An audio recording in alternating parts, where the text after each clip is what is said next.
keeping before we start. But I'm not aware of any fire drills that will be taking part this afternoon. So if a bell rings, please do exit the building by the fire exits that are over this side of the building and to the right. I could pick on someone and get them to do the arms. Okay. Have you got any voice, Chairman? No, it sounds really weird, doesn't it? Yeah. My voice is fine. It's my new one. Yes, thank you. And on that point, I should just point out that actually we are being recorded today. May I say, Chairman, you look absolutely wonderful. Oh, well, thank you, Mr. Bowers.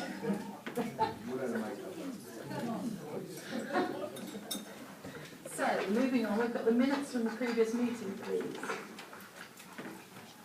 Could I sign those minutes as a true record? Aye.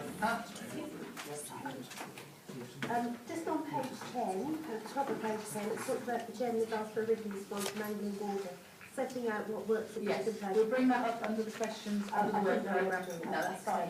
Thank Do you. it as a work programme. Thank you.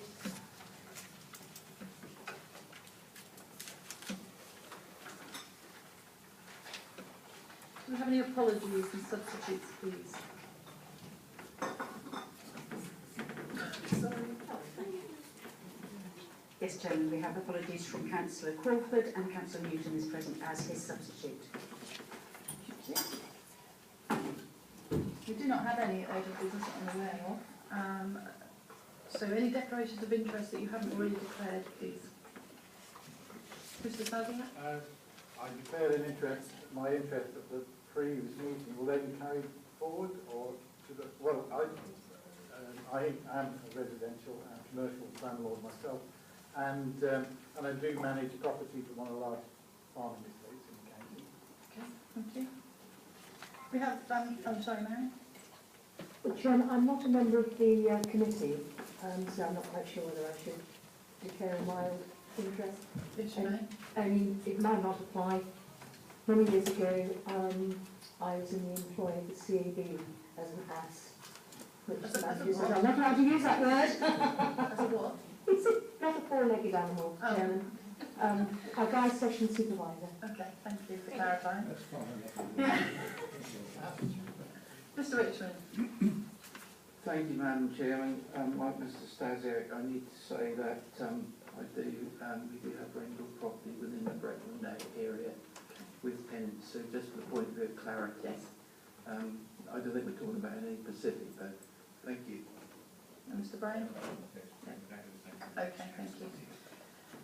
We have many non-members wishing to address the meeting, and obviously we'll take your names and details as we go through the meeting. Now we start with a presentation from housing associations. Where are they all sitting? Oh, we're over there. Okay. So we've got Stephanie Davis. And you are from Breckland Housing, I believe. And then we've got Andrea Rutherford. Would you like to come down and sit here so that we're ready to follow on?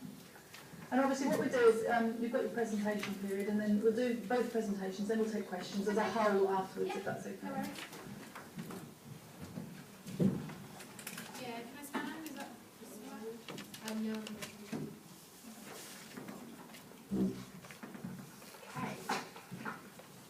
Hello, and thank you for inviting me to come along today. My name is Stephanie Davis. I'm the Regional Housing Manager for the Durham area for Breckland Housing Association. Just to let you know, Breckland Housing Group, we have over 5,000 properties in the whole of Norfolk and North Suffolk. We have just over 550 in the Breckland area. So, first thing I'm going to start with really is our approach to void properties.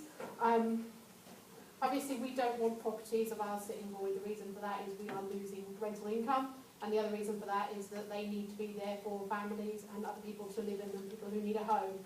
So we try and avoid having void properties where we can. However, at times we do have to. The approach we're taking really is trying to minimise the voids in Breckland throughout our stock.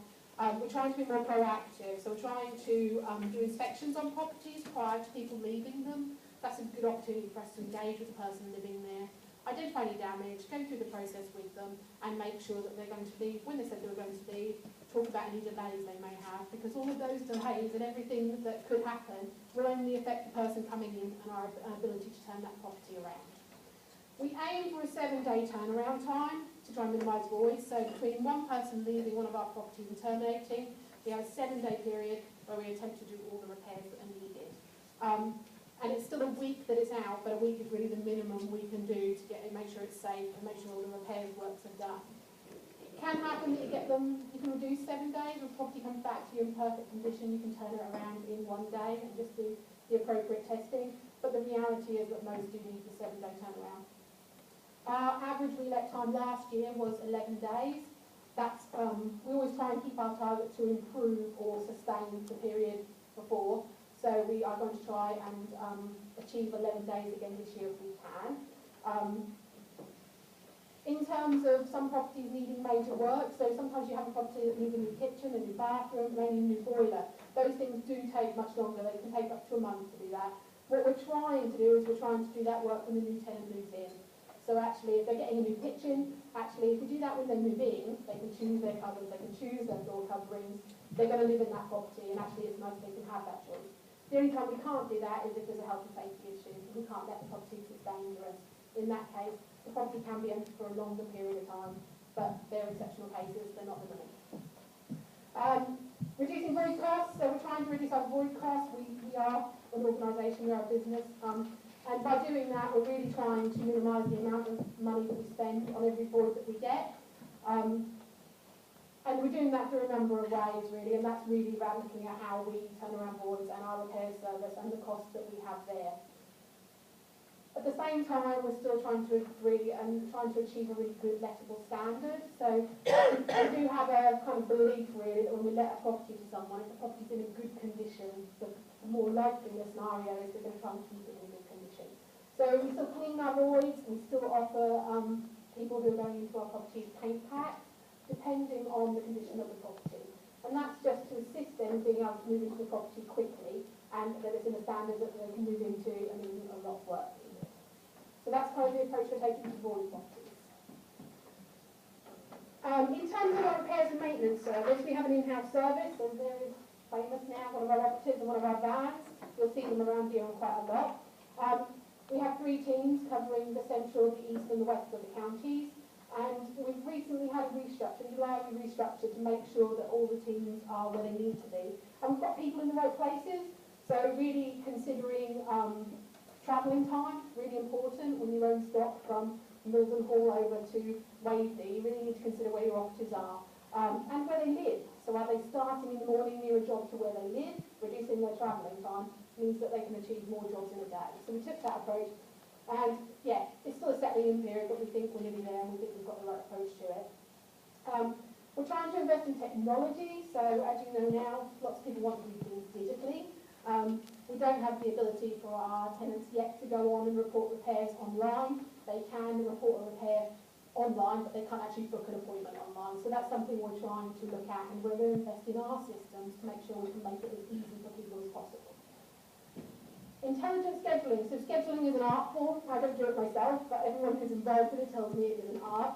And really that is about common sense. And that's about making sure that when you have your operatives and your teams out, that you're taking an approach which means that they can complete as many jobs, but they can complete them first time.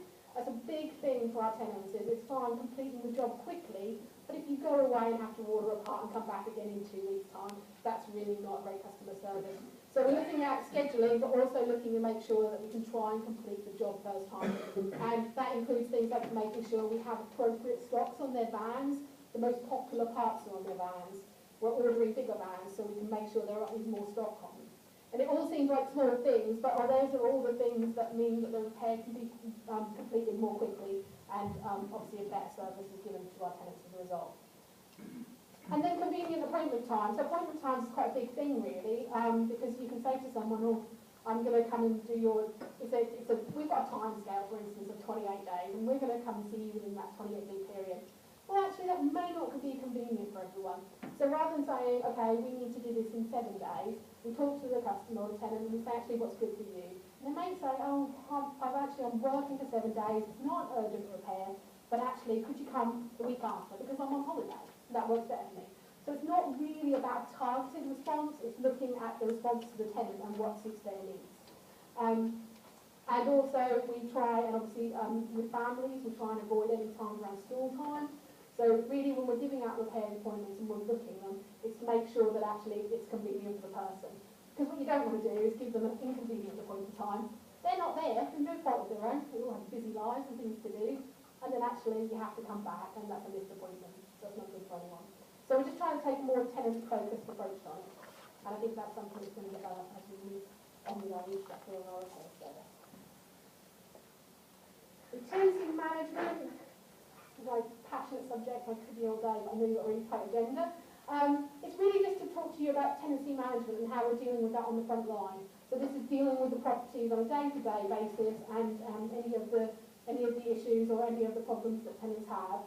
These are the main ones really for us at the moment, as well as collecting rent, which is always one of our main priorities. We've got a corporate commitment at the moment to reduce evictions. So evictions are very costly for us. A failed tenancy is a costly tenancy, and it's not good for us, and it's not good for the person who left it. So what we're trying to do is reduce evictions. We've looked at evictions over the last 2 years within the organisation, and we've tasked ourselves to make sure we don't go over that point and then reduce it if we can.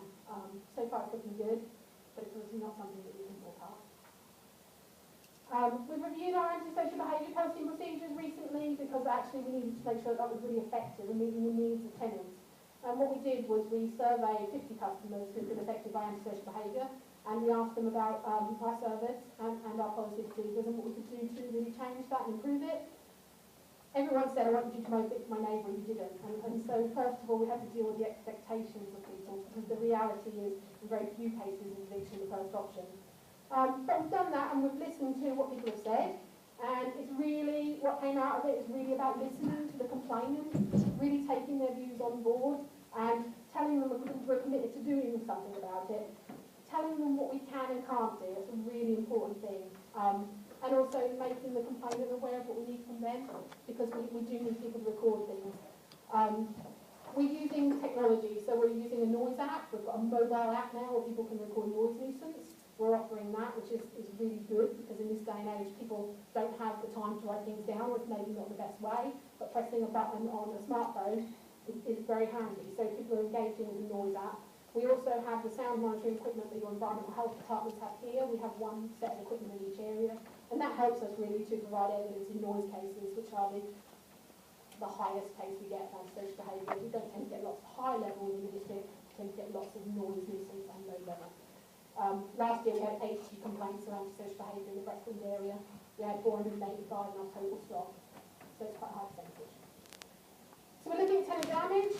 This is an area we're focusing on. We're focusing on going into homes and making sure that where there is tenant damage we are proactively dealing with it, because actually what happens is if you don't deal with it, when the home is terminated and the person decides to leave, is that you're left with a bigger problem. So we're trying to support people in doing that. Hoarding is an issue that's come up for us. We currently have 40 cases, which you won't think is many out of 5,000 properties, but one hoarding case alone can be very, very difficult to deal with, and we've got 40. So we've just developed a new hoarding policy. We're piling it at the moment and finding out how that new process works. So that's quite a good thing for us. And then the last thing is proactive estate management. And the two examples on my slide are not proactive. They are rubbish outside people's homes and furniture in stairwells. So really, the outside of a property can tell you a lot about what's going on inside. So the teams really are focused on getting out and about and seeing what's going on and being very proactive, because